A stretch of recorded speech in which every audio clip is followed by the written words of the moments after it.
மக்களே இந்த ஒரு பதிவில் நம்ம என்ன பார்க்க போகிறோம்னா, தலைவர் விஜய் அவர்கள் நேற்று சென்னையில் பல அதிசயங்கள் நிகழ்த்தியிருக்காங்க அப்படின்னு தான் சொல்ல முடியும். ஏகப்பட்ட விஷயங்களை நான் அந்த வீடியோவில் ஷேர் பண்ணலான்னு நினைக்கிறேன். ஏன் தெரியுமா, ஒரு ரோடு ஷோ அப்படிங்கிறப்ப அப்படியே போவாங்க, அப்படியே இப்படி கை காமிப்பாங்க அப்படின்னு வருவாங்க. ஆனால் அந்த மாதிரி இல்லை. இந்த ரோடு ஷோ கிட்டத்தட்ட 6:30 மணி மேலே தலைவர் விஜய் அவர்கள் பார்த்தீங்கன்னா சென்னையில் ரோடு ஷோ பண்ணியிருக்காங்க. இந்த ரோடு ஷோவில் கோபம் வெளிப்பட்டிருக்கு, அன்பு வெளிப்பட்டிருக்கு, சிரிப்பு வெளிப்பட்டிருக்கு, வியப்பு வெளிப்பட்டிருக்கு, சில முக்கியமான பல தருணங்கள்லாம் நிறையா நடந்திருக்கு. இந்த ரோடு ஷோ பார்த்தீங்கன்னா தனியாக அவர் பாட்டு போலங்க, பல உணர்வுகளோட கொண்டு ஒரு ரோடு ஷோவாக அந்த ரோடு ஷோ அமைஞ்சிருக்கு. இதை பற்றி இந்த ஒரு வீடியோவில் தெளிவானமாக பேசலாம்னு நினைக்கிறேன். அதற்கெல்லாம் முன்னாடி நான் ஒரே ஒரு வீடியோ போடுறேன், அந்த வீடியோ பார்த்துட்டு வாங்க, அதுக்கப்புறம் பேச வேண்டிய விஷயத்துக்குள்ளே போகலாம்.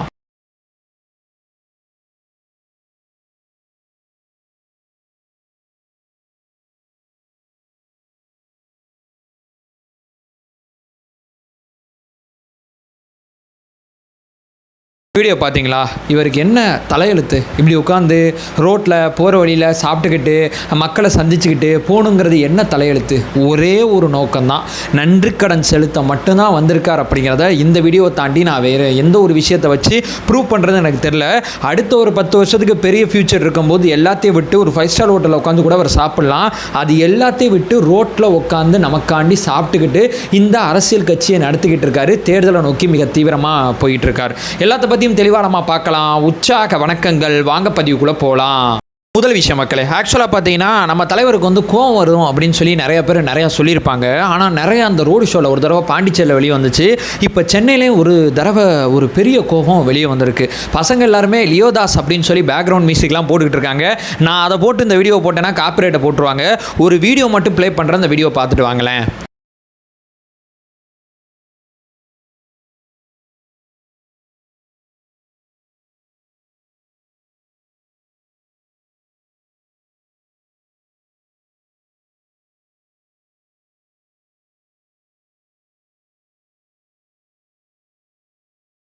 வீடியோ பார்த்தீங்களா? என்ன தெரியுமா, அவர் டென்ஷன் ஆகிட்டார். அந்த பாடி கார்ட்ஸ் இருப்பாங்கல்ல, அவங்க ஒரு மாதிரி வந்து நடந்துக்கிட்டாங்க போல் நம்மளுடைய தொண்டர்கள்ட்ட. ஒரு மாதிரி டென்ஷன் ஆகிட்டார். அப்படியே குறி வச்சு சொல்கிறார் பாருங்க, ஏய் நீந்தான் நவரு, இப்படிலாம் செய்யாத அப்படின்னு சொல்லி ஒரு ஆத்திரத்தை வெளிப்படுத்துகிறாரு. பார்த்தீங்களா? இந்த கோபம் இந்த மனுஷனுக்கு ரொம்ப ரொம்ப தேவையான ஒன்று. இவருக்கு அநியாயத்தை பார்த்தா கோபம் வருது, மக்களுக்கு கஷ்டப்படுறத பார்த்தா கோபம் வருது, மக்களை யாராவது ஏமாத்தினாங்கன்னா கோபம் வருது, பொய் சொல்லிக்கிட்டே இருந்தால் கோபம் வருது. இவரோட கோபம் பார்த்தீங்கன்னா ரொம்ப நியாயமாக வருது. அந்த கோபம் வந்து அடிக்கடி வெளிவர மாட்டேங்குது. ஒரு தடவை வெளியே வந்தாலும் அது வெறித்தனமாக வெளியே வருதுன்னு சொல்லுவாங்கல்ல. இந்த ஒரு கோபம் இந்த ரோடு ஷோவில் எனக்கு ரொம்ப ரொம்ப முக்கியமாக இருந்துச்சு. அதான் நான் முதலே போட்டேன். இப்போ அடுத்த ஒரு விஷயத்துக்கு போகலாம். ஆக்சுவலாக பார்த்தீங்கன்னா இது யாருமே எதிர்பார்க்காத ஒன்று. தலைவர் பார்த்தீங்கன்னா ரோடு ஷோ பண்ணிட்டு அப்படியே வந்துக்கிட்டே இருக்காரு. திடீர்னு ஒரு திருமண ஜோடி வண்டியில் ஏறுறாங்க.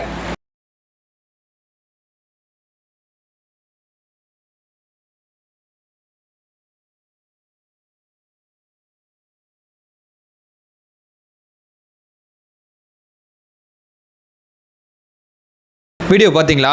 யார், எங்கேருந்து, எப்படி வந்தாங்க, எப்படி இந்த வண்டியில் ஏறினாங்க, எப்படி எனக்கு ஒன்றுமே புரியலைங்க. ஆனால் லக்கியான ஒரு ஜோடி அப்படின்னு சொல்லி தான் எல்லாருமே சொல்லிகிட்டு இருந்தாங்க. அவங்க யார் என்ன ஏதுங்கிறதெல்லாம் நான் தேடி பார்த்தேன் முடிஞ்சளவு. ஆனால் ஒன்றுமே ஒரு கனெக்டிவிட்டியே கிடைக்காம இருக்குது. எப்படி இவங்க வந்து இங்கே வந்தாங்க அப்படிலாம் தெரியல.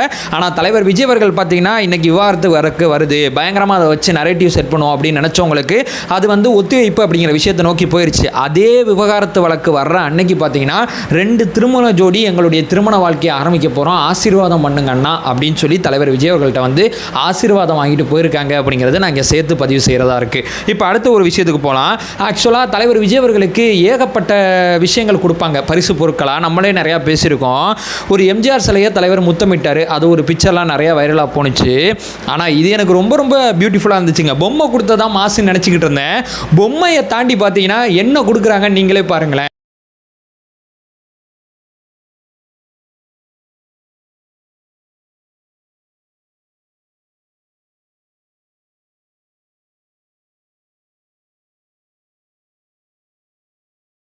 பார்த்தீங்களா? தலைவர் விஜய் அவர்களுக்கு பொறி உருண்டை கொடுக்குறாங்க. எனக்கு என்ன சொல்கிறதுனே தெரில. அதுவும் நம்ம தலைவர் விஜய் அவர்களும் பக்கத்தில் இருக்கார்ல ஒரு பாடி கார்டு, அந்த அண்ணன், அவர் நம்ம ஆள் அப்படி தான் இருக்கு. அவரை பார்க்கும்போது அவர் நம்ம கூட பார்த்தீங்கன்னா இணைஞ்சிட்டாரு. அவங்க 2 பேர் சேர்ந்து அந்த 2 பேரோட கெமிஸ்ட்ரி ரொம்ப ரொம்ப பியூட்டிஃபுல்லாக இருக்குது. 2 பேர் சேர்ந்து சிரிச்சாங்க பார்த்தீங்களா?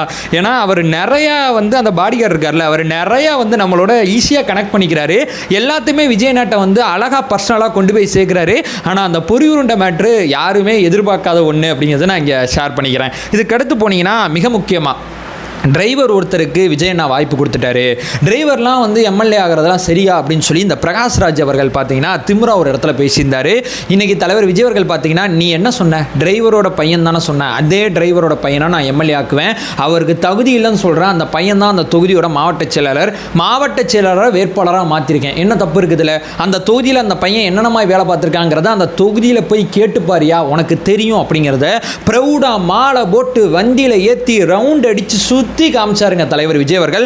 அது மட்டும் இல்லாமல் நடந்து சென்று அவருக்காண்டி வாக்கு சேகரித்தார். அந்த பையனை டிரைவர்னு சொன்னீங்கன்னா கடுப்பாருவேன். டிரைவர் மட்டும் கிடையாதுங்க, இங்கே வேட்பாளராக போட்ட அத்தனை பேருமே எளிய பின்னணி கொண்டவங்க தான். ஆட்டோ டிரைவர் இருக்காங்க, மாற்றுத்திறனாளிகள் இருக்காங்க, அதை கடந்து போனீங்கன்னா ஒடுக்கப்பட்ட சமுதாயத்திலிருந்து ஏகப்பட்ட பேர் வந்திருக்காங்க. என் பின்னாடி நிற்கிற அத்தனை பேரும் எளிய மனிதர்கள், நீ நக்கல் பண்ணினா அப்படித்தாயா பண்ணுவேன் அப்படிங்கிறத ரோடு ஷோவில் மாலை போட்டு செஞ்சார் பார்த்தீங்களா, அது எப்படி தெரியுமா, அப்படி தான் பண்ணுவேன், என்ன பண்ணுவேன் அப்படிங்கிற அந்த உணர்வோட வெளிப்பாடு அப்படிங்கிறது ரொம்ப ஆழமாக தெரியுது. இதையும் கடந்து நீங்கள் போனீங்கன்னா மிக முக்கியமாக பார்த்தீங்கன்னா ஒரு வியப்பு அப்படிங்கிற ஆங்கிள்லேருந்து ஒன்று சொல்கிறேன்.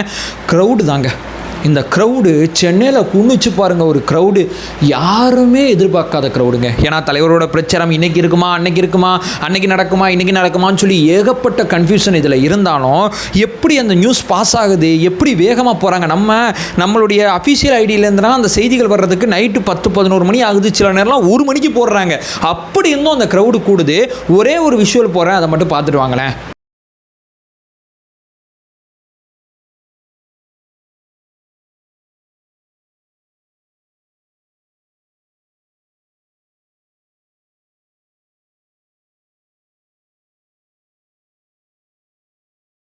பா, என்ன க்ரௌடு! அந்த கோயம்பேடில் அந்த இடத்துக்கிட்ட அந்த இடம் எவ்வளோ பெருசு தெரியுமா, அந்த இடத்த பார்த்து அத்தனை பேருக்கும் தெரியும். அங்கே கூண்டுச்சு பாருங்க ஒரு க்ரௌடு, அப்பா வேறு லெவலு. நம்ம ஐடிவிங்கில் அந்த க்ரௌடை மட்டும் புல் பண்ணி ஏகப்பட்ட பிக்சர் போட்டிருந்தாங்க. நான் எல்லாத்தையுமே பார்த்தேன்.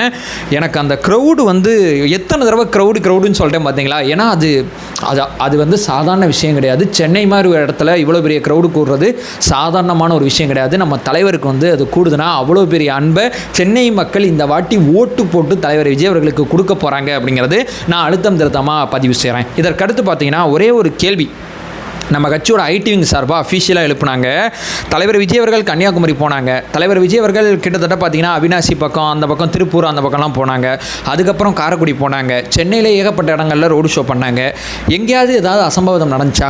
காவல்துறையாக செயல்பட்டுச்சு, யாருக்கு எந்த பிரச்சனையும் இல்லை. அது ஏன் கரூரில் மட்டும் நடந்துச்சு? கரூரில் மட்டும் தலைவர் விஜய் அவர்களுக்கு க்ரௌடு கூடல, எல்லா இடத்துலையும் கூடணுச்சுல, எல்லா இடத்துலையும் கரெக்டாக முடிச்சுட்டு வந்தார்ல, கரூரில் மட்டும் ஏன் கரெக்டாக முடிய முடியல? அப்போ யார் மேலே தப்பு இருக்குது, எங்கே மிஸ்டேக் நடந்திருக்கு, உங்கள் பார்வைக்கு நாங்கள் விட்டுறோம் அப்படின்னு சொல்லி இன்றைய தினம் அந்த கேள்வியை நம்ம கட்சியோட அஃபீஷியல் ஐடிவிங்லேருந்து எழுப்பியிருக்காங்க.